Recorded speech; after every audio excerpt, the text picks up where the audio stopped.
Yeah, viewers all over the world. For some of you that are seeing me for the first time, Ogbuefi Ezeana, ugochitubelu na Oraifite. I'm an ancient high priest. I'm onye si nchụaja na ugochitubelu na temple. Anyị na-agba afa miri emi n'ụkwazị ọrụ mmụọ dị iche iche.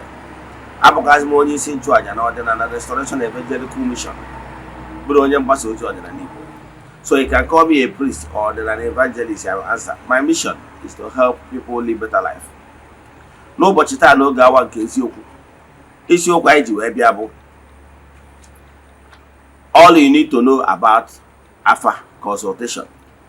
So pay attention, you will learn a lot. Gịnị ka anyị na-ekwu maka?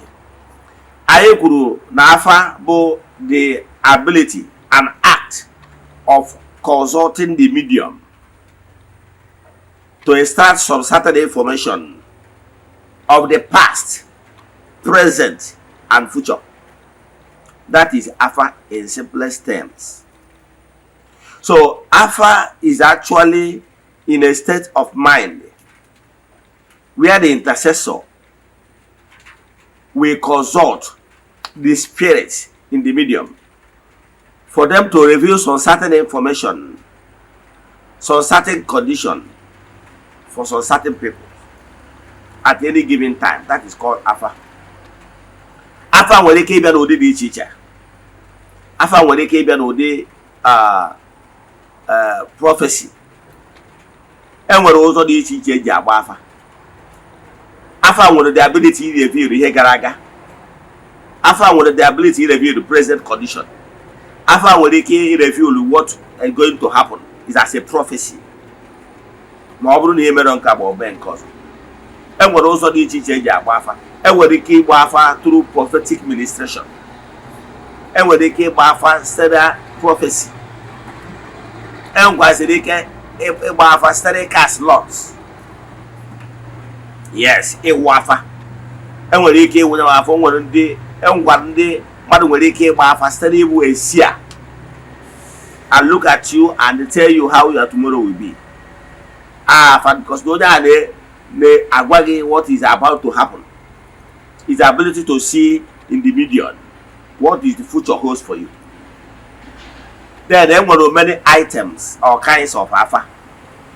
And when did you agree about? And when did I buy for where? But for the way case, one AFA keep here. Onye ugiri nwere ike so nọ nke eka. Onye na-agba okwe agwaga na ndị ugiri ndị ka na-amụ ọrụ. Ịghọtara ya? Enwelu ndị ji ego ayọrọ agba, enwelu ndị ji ọjị agba, enwelu ndị na-aka ogu, enwelu ụdị dị iche iche. And nwere nke ka ibie, mark my words. Adị n'Igbo n'ụlọ Igbo. Mana I can tell you na ọ bụrụ ndị Igbo na-atụ ilu si na ọ bụrụ gbakata awa afa na agba ele. Ihe ndị a bụ ihe anyị ga-ene gbasara taa. Pay attention. Tag your friends and well-wishers. Can from the horse's mouth. Before we dive into today's lecture proper, important announcement. I am in the month of October. I am na-akwado ịchịkọta aja anyị so n'ọnwa October. Mana ọsọ ndị so ya na nyaba aja ga-enweta usoro anyị chịkọta ya. Ọ bụkwa ndị chọrọ iso na nyaba aja a na-achụ n'ọnwa ta ọnwa ihe ajọ erikwa m. N'isi ụtụtụ ejego ori ma temple chụọ aja gọọ ọfọ kwubi okwu n'isi ndị niile sonyela anyị all over the world. Friends of the temple, children of the temple, members of Ordinary Restoration Evangelical Mission and Consultation Group. To a can see the last day of the month. I get what he called the region and military Lomana Hamadu. Then proceed back to the temple to add to entities of powers. Yan even to Ajabu with Mesaraka. To a can see me. I am my category 3 years. We have massive testimonies. To buy the Makanaja carried on. Upon nature issue, and he gave me away chat him the WhatsApp. Before one way I took donation to the account number. Chat is about one other details we need for you in order to pick you. WhatsApp not big at what I'm mobile over Aju in Ankuzia. Mobile Shoka Balaga for the Mobile Hovana. Chat him the WhatsApp 0805 78 37 672. Mobile 9 screen gig after number by also 0805 78 37 672. Now let's proceed. Pay attention, because you are too long. Man, if you pay attention, you will learn a lot. I keep saying, what you don't know remains a mystery to you and not to all. I keep telling you to keep striving for noble knowledge, because if you are knowledgeable, you're a master. If you lack knowledge, you remain a slave. I'm still an ancient high priest. I bịa nka nkọwara ụfọdụ ihe dị omimi ị kwesịrị ịgba. Afọ a bidoro from time immemorial, and agbụrụ niile nọ n'elu ụwa na-agba afa n'ụdị nke ha. Ndị ọbụla nwere ihe a na-akpọ nke ha, mana akụwagolo nke the simplest terms ife afa is all about. Agwara m na anyị bụ ndị Igbo na-akpọ ya afa, mana ndị Yoruba ndị ofe mmadụ na-akpọ ya ịfa, ndị Igala na-akpọkwa ya ịfa. Ịghọtara ya ndị Kogi? Yes, ndị ọzọ na-akpọ ya n'asụsụ nke niile. Agwara m gị na mba na-asụ n'olu n'olu ma na-akpọ ụkwara ọbụla ofu. Yes, enwere ndị na-agara ito obere tens na-akpọ nke ha so obere tens, but were ụdọ ma ya ewu na were ewu ma ya ụdọ means the same thing. N'aka na-achọ ka nkọwara the simple terms ihe bụ afa and the methods of afa. Ngwa gị na afa na-enwere many kinds of afa. Ngwa gị na simple terms ị ga-aghọta na afa bụ ability to consult the medium. Agwago gị ya. Gwakwazie gị na onwere afa ka ibie. Hapụ mmacha enwere ike ndị mmadụ na-amachara gị na social media ma ọ bụ na-etu onye ahụ madebere. Afa language is like mmadụ ịbịa ma ọ bụ symbol, ma ọ mmadụ pụta ọ na-agwa maka isibidi, ma ọ na-agwa maka afa language, afa tongue. Ihe a na ọdụ ka speaking in tongue. I remember when I was in charismatic, we used to speak in tongues. Ma they speak in tongue. Ọ bụrụ na enwere onye mere interpretation, does it work? Does it make any sense? Yes. Gwagwa gị na afa na o nwere afa na-amụ amụ. Yes. Nwee nke bụ ọnatarachi nke dị n'ime mmadụ ntị ọ dị. Yes. Afa especially afa nwere language, nwere particular language.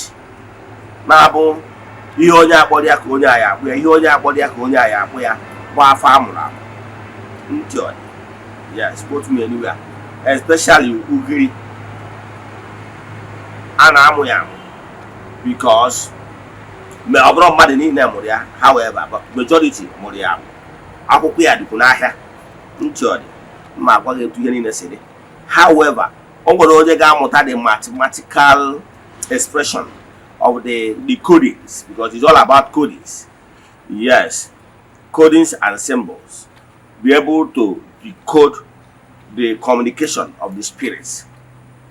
Yes, but the danger therein is that the only decode my out of his own negligence or ignorance made some vital mistakes when he can able immense the whole thing up. Then enwere afa dị iche, enwere afa uche. Yes, enwere ihe a na-akpọ intuition, perception, intuitively. Yes, enwere ndị na-anụ olu, nwee ndị na-afụ afụ, the seers. Enwere ihe a na-akpọ clairvoyant and clairaudience. So those people na-afụ afụ ma ọ bụ ndị na-anụ anụ nwere extra ability. Enwere ndị na-agba afọ natarachi ọ dị ha n'ime. Before you even see them, ha afụgo gị. Before you approach them, amụọ ezigo ha ozi ihe bụ na onye bụ na ihe butere gị.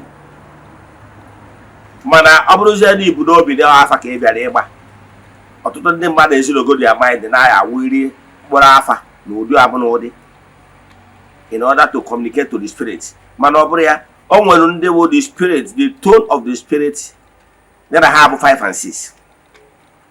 Mgbe agwagwa gị n'ọdịnala Igbo na ọ bụrụ gbakata abụ afa na agba ele.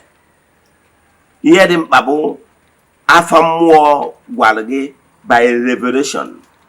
Ịgwa gị eme ihe a n'okwu ekwucha ṅụọ iyi na ije mee na ọ ga-adị mma. Mmụọ anwa kwere onye bụ nkwa iji alụ ọrụ. Ọ mmụọ a ga-eji tinye aka na ya bụ ọrụ wee gaa. Nchọd, agwara m gị na o nwere ụbọchị mmadụ ndị na-eso m nwere ike ịghọta ihe a. O nwere ụbọchị one boy bịara na nke m wee na-akọrọ m etu ọnọdụ ya si wee dị. Na ọkọrọ ya ka onye ọya ebite na shọp ya na-akpọchiri akpọchi. Na shọp ya akpọchiri akpọchi na afro onye akọrọ na onye akọrọ enwekwa ihe okwu. Ọnọdụ ya wee wute m. Nsọ ude n'ime mmụọ wutere m so much. Wee jụwa ụmụ mmụọ gịnị ka m na-emeri ya.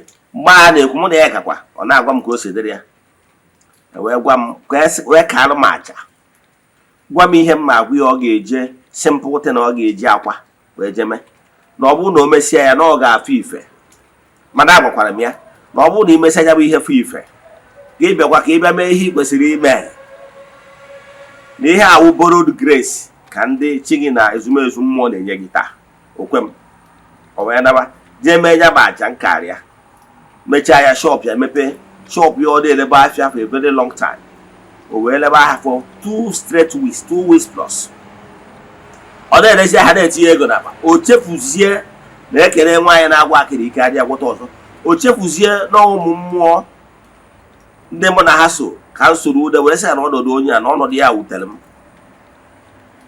o wee merie ya bụ amara ọ mụrụ na amara ka emerie unmerited favor kwesịrị na ọ ga-abịa chukwu achị ya emedo ụmụ mmụọ kwesịrị imedo etu obi dịrị ya mana o mere ya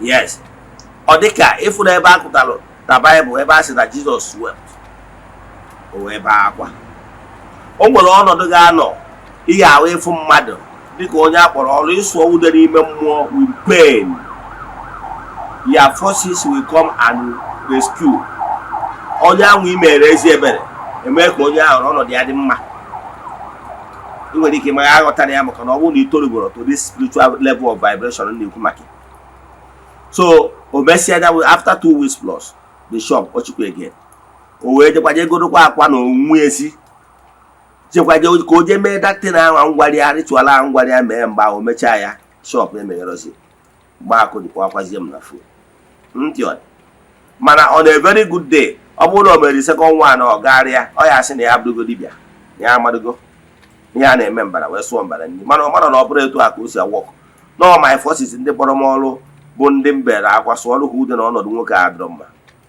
ha wee jee menya bụ ihe maka na-ekele nwaanyị na-agwa akịrị ike adị agwụta ọzọ mana ihe ọ gbọrọzi na ekele bụ na ọ bụrụ na ọ bịa kene na ihe a merie ihe ọma merie after ka o mechara that simple aja ritual ngwa ya mee ihe m ga-emekwa ahụ iwerukwa ihe dị aṅa jekwu n'ihu mmụọ sị mmụọ ekene dịrị ụnụ na ihe ọrụ gwakwara onye a mee na o merie na ọ gasịrị ya nakwa ihe o ji wee banye ekele ntị ọ dị so ọ bụrụ gbakọta ahụ afa na akara afọ ahụ gbachara nkele nke mmụọ tiri aka n'ime ya ọ dị very simple gị nwee ije na nke dibịa na-agba afa ma ọ bụ gosiba gị abụ nwe ndị dibịa na-amụgosi afa ma ọ bụ gosi igodo akwụkwọ ya abido na-ekụziri gị ihe gbasara etu obi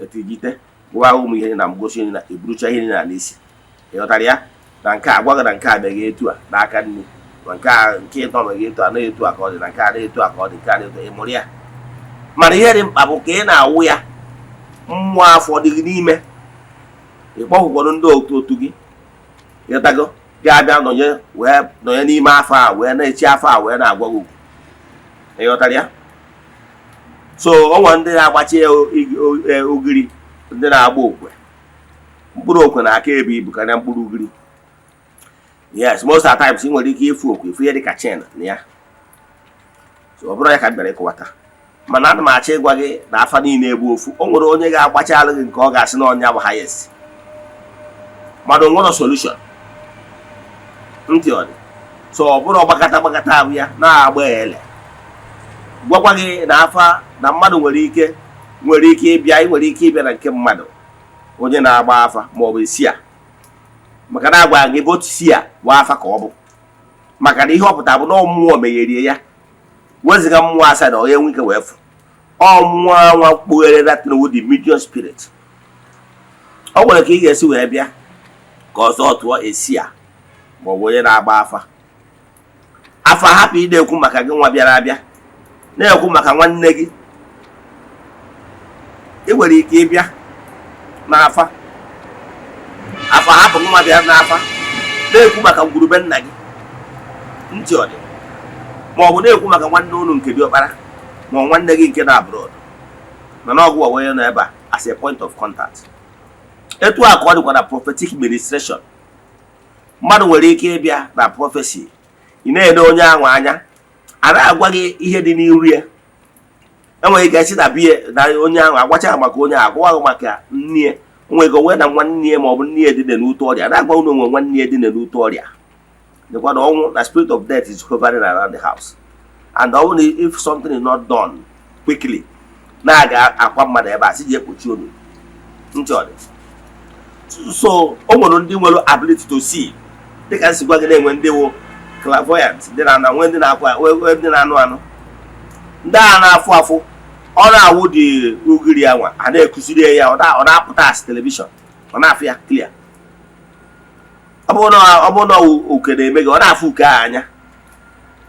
Yes, now I the distance. One or the go. No one here and I want no one everything from 90 in the next 14 days. No, I'm going to hear the time. It was called the Notch. So one on Kaki, happen much name. Oh, one when they get on Kakata. Or match here on them, buy here on them, money free. And when he can letter. Or Bruce said only I and came when he goes, or been a miss.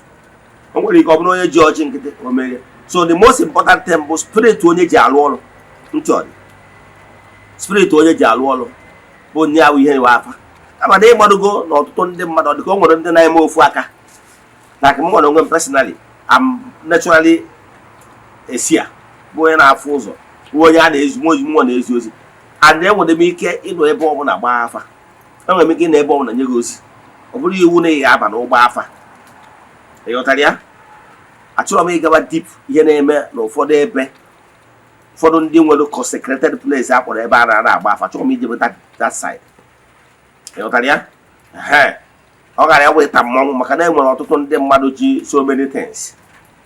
O nwere ndị dị ogbo, o nwere ndị dị so many things. Ga-abụ they can only see when they ha nọ n'ime ụgbọ afa a. Maka na enwere spirit ojii afụnya bụ ụzọ nchọdị. Chọrọ m ka ngaba that side because no asị m ihe onye butere n'ọja ya na ibi n'ọnya. O nwere ndị na-eri oke okpoma, oke ose ka o wee na-afụ ụzọ. Ịghọtara ya? Black meat. Ọ bụrụ ịfụ ụzọ ọ bụ ya na inwe solution.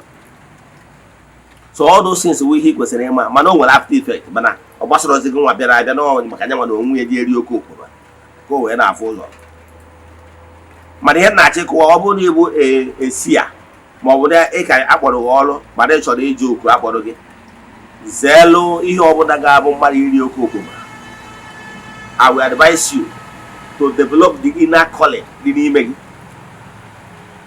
Nke bụ nke ị ga-achake site n'ezi omume, nke bụ ihe ị ga na-achake site n'ịsọ nsọ ndị otu, nsọ nsọ agwụ na nsọ chi gị. Ị na-asọ ha n'ụzọ nsọ taa. Ịfụ na ezumezu ndị kpọrọ gị ọrụ ọ bụghị ha na-akpọrọ na ya agba afọ, ọgbakwa dibịa niile ya agba afọ, ọ bụghịkwanụ oke ọdụ ọbụla ga-agba afa. O nwere oke ọdụ anọ onyinye ha nwere ube healing. I remember when I was in Charismatic and Bible Society. Abia emecha the life in the spirit seminar. A separate ndị mmadụ. Enwere ndị nwere singing ministry, ha ba singing ministry.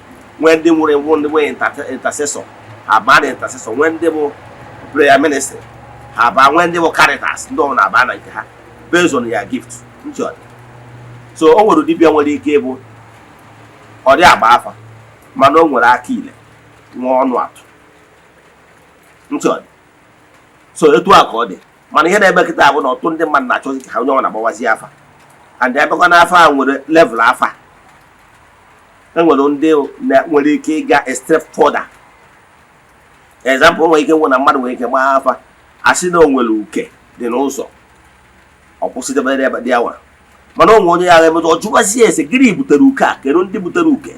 Uke si na mmụọ, uke si na ndị otu, uke si na ndị ọgbanje ka uke mmadụ projectịrị.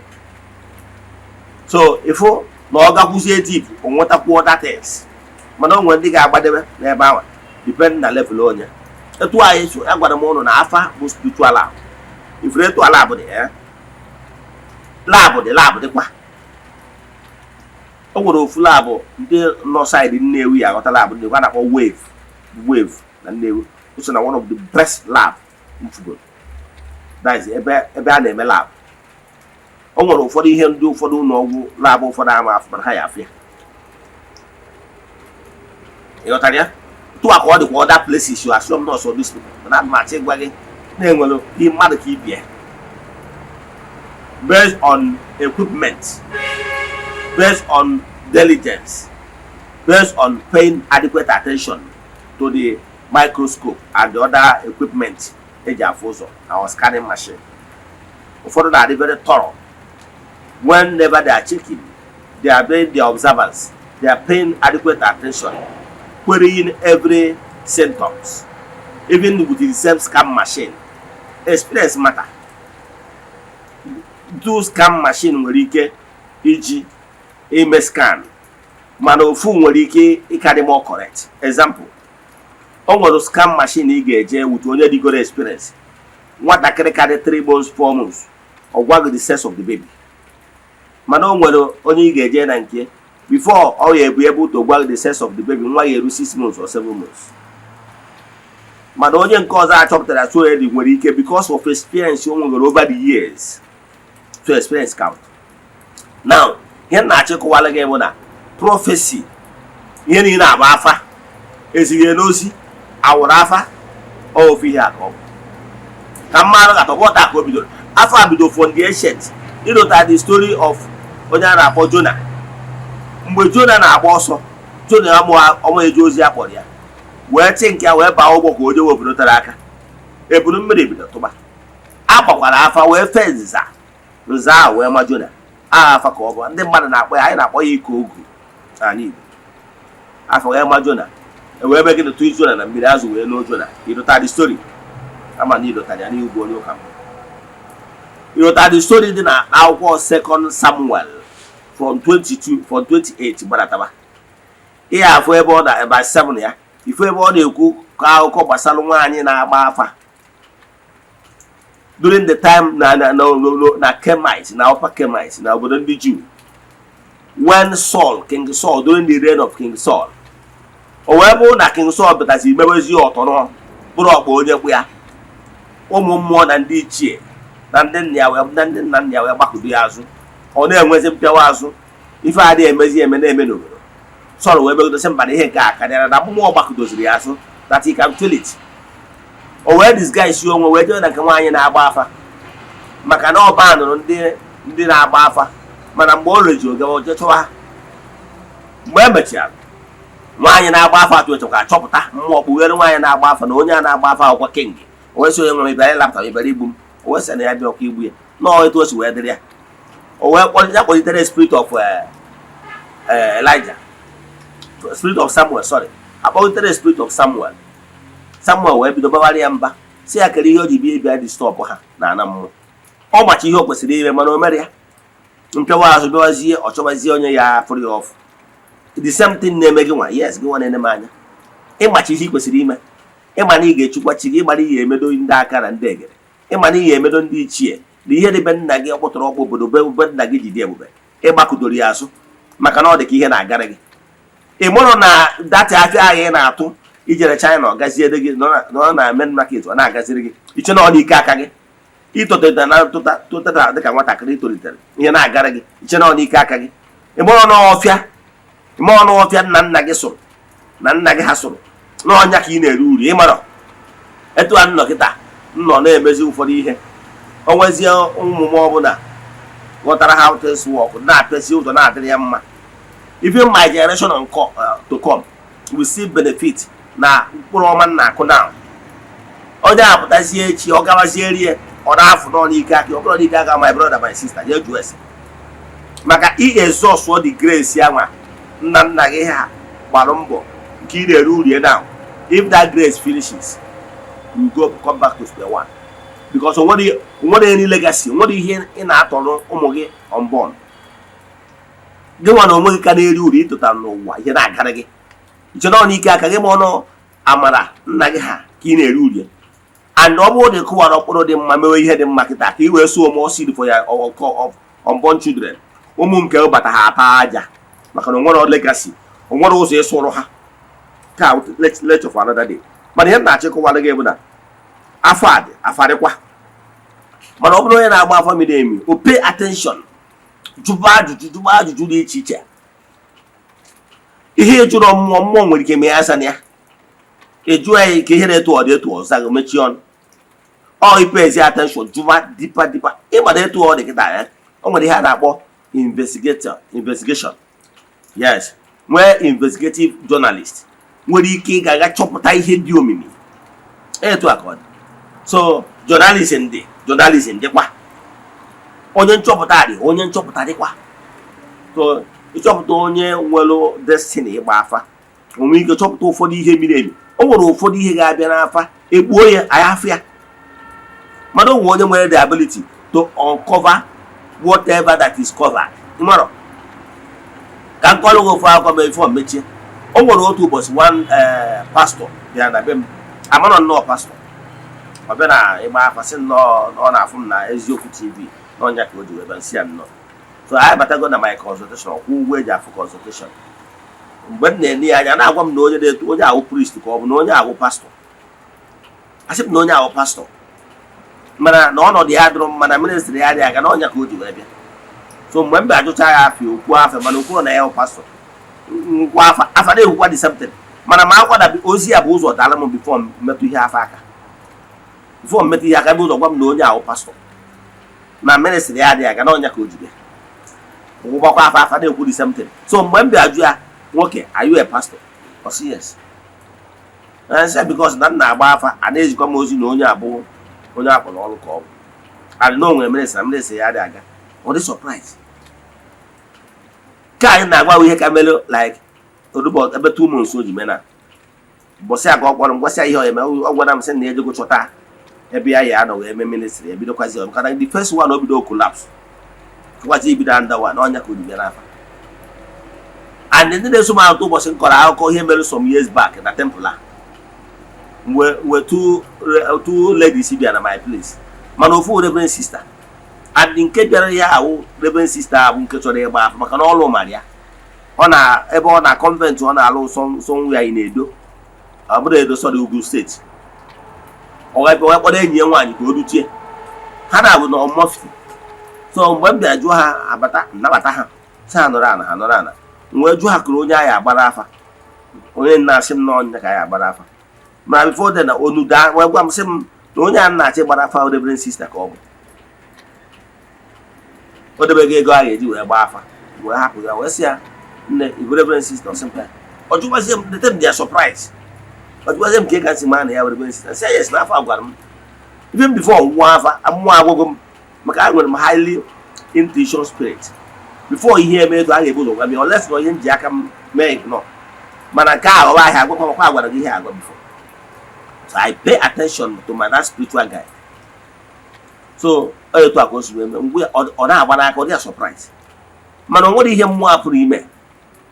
So onye abatara ụzọ ụgwọ na nọ na administration ịfụ na onwe onye apụta ozi ada kama na ịmagụ na onye ahụ nwere ike ihe o bu n'obi wee bịa afa maka na o nwere ike ọ mara m as dibịa, ọ mara m as a priest, ọ mara m maka na m nwee administration nwere ike ọ mara ọsọ na m nwee administration like onye mama ọfụma amaligo na every Sunday na m eje Nnewi bịa ka ụka ọdịnala ịghọtara ya.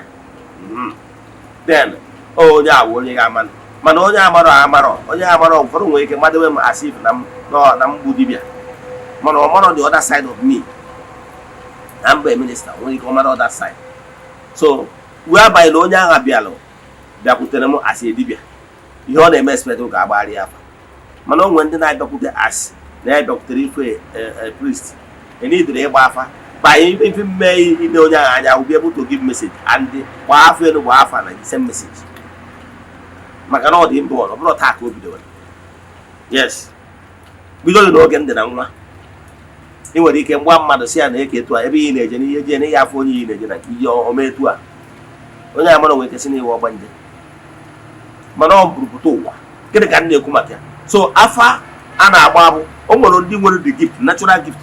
Asịkwa na gift ndị a enwere counterfeit. Agwụgwọ ngị gwa na onwe ndị na-eri ose na abụ, ndị na-eri oke ose, ndị na-eri oke okporo, ndị nwere ike itinye isi na geeti bi ọ gwaghị ihe iji maka ya bịa. Ọ dị mana enwere original nwee folocom original then nwee fake one nke aṅụtara aṅụta. Ọ nke aṅụtara aṅụta na-enye nsogbu. O nwere ike emechi ọ bụrụ ihe egbu mmadụ isi ma ihe eto mmadụ afọ ma ihe ebutere onye ahụ ọya anya n'ikpeazụ. Mana enwere folocom ya, enwere ihe eji ama folocom mara ya ama maka na ọ bụrụ line gị. So ihe m na-ekwu maka ya bụ onwe ka o si gbajuolu gị the problem unu na-enwe ọtụtụ ndị mmadụ na-enwe bụ na you are following social media abrakadabra. I nwere ike ịnọ kwagoro ọjị gọọ ọfụ ọkụ ochi gị na mmụọ nsọ gị si ha biko ha guide ya to the right person ka ị ghara ime mistake, and ha guide ya to the right person sobe onye anwa mmụọ sigoro direct gị su ya. Mana mgbe ụfọdụ nwere ike ị chọrọ ka spirit guide ya ihe na ịhapụ the intellect. Onye batara o ji wee dịbere isi onye ọbụla ị manipulate gị, onye ọbụla bịa na nwa ofu magic na social media isobi, onye abịa mee nwa ofu magic isobi ya, because ị nwere spirit guide na-agaghị gị. Ihe ị na-eme ewu ebe ihe ọbụla emere ịda for it, and onye mere ihe eji emegharị mistakes. So gịnị ka m na-ekwu maka ya? Afa dị real. Ọ bụrụ na afa dịrọ real, mmadụ onye ọrụ enwere ike ịkwụ onye ọrụ ibe ụgwọ ka ọ gbara ya afa. Kama dịka si gwa gị na ihe ọbụla bụ ihe mere involve mmadụ can be subject to error. Kpatara na medical doctor nwere ike ịba na lab ka o mee mmadụ surgery, ka o mee some mistakes nwere ike ilidi na emesịa the surgery onye ememe internal bleeding, ma ọ dakwa na ya emegharị another one courtesy of the error the doctor made during the surgery. You know what I mean? So human being are perfect. Kama ihe a na-ekwu ka mmadụ minimize ya rascality and inefficiency. O nwere ike ọ bụrụ mgbe niile ka the spirit of afa ga-abịa. So whatever you are not in the mood, in the spirit, allow it. Yes. O nwere ndị na-atara anyị ọrụ oge ahụ ha nọ in the spirit na-eme ihe a na-akpọ inducement. Ka induce wee nwere onye ihe eje na bie for onye na-eto ihe gba afa, o nwere ike ọ bụrụ onye riri ose ọchọ ka ose serite ọ ya adị high. Ụfọdụ na-esi Igbo before ọ dị high. Ụfọdụ wụ kaikai, ụfọdụ nwere ike nweta one bottle of kaikai. Ụfọdụ nwere ndị na-akpọ ọtaba. Onwe onye nke mma ihe ọ na-akpọ n'ọtaba adịrọ mma.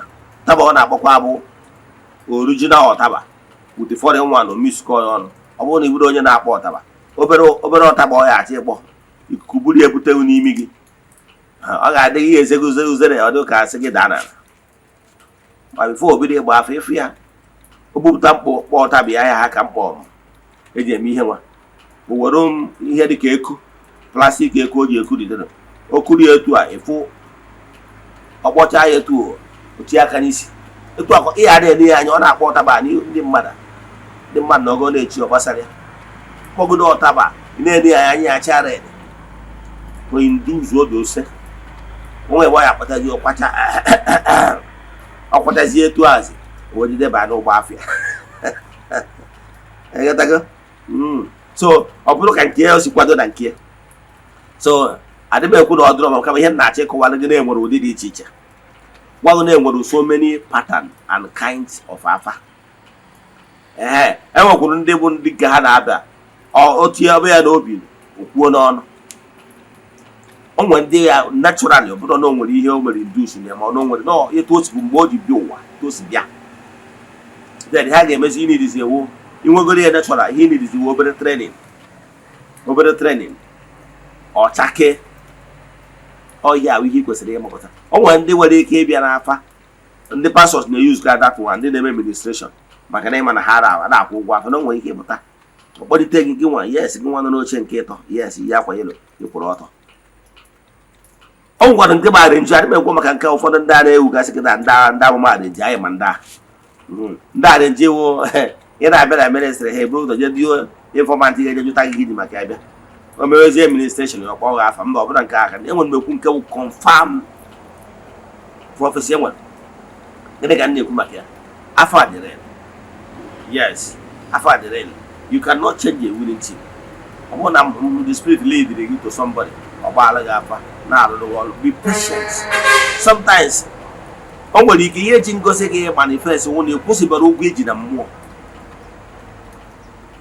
People are making so many mistakes because how they are like the spirit lead ya. But for the happen over cultivation of the intellect. Of the intellect can control the. Therefore, you see never a map there, but never at a stage you become confused. onye lose gị nwa ka m kwụsị ebe a nwa ajụ na nkụzi ma ọ bụla ịchọ ka agbara gị afa miri chat me on WhatsApp 0805 78 37672. I repeat 0805 78 37672. Let us pray. Ekpere ekwem ekwere m na Chineke, ekwere m na ọ dịghị ihe siri m ike nke Chineke na-apụghị izi m ụzọ m ga-esi lụwuo ya n'ihi na ọ mazuru ihe niile. Obi m siri ike na Chineke emeworo m ya, ya gazie. May the blessing of Chukwu oke pụrụ ime ihe niile be with you all. May Chukwu nke Africa bless you all now and forevermore. Ya gazie. Udo dịrị unu ka emesịa.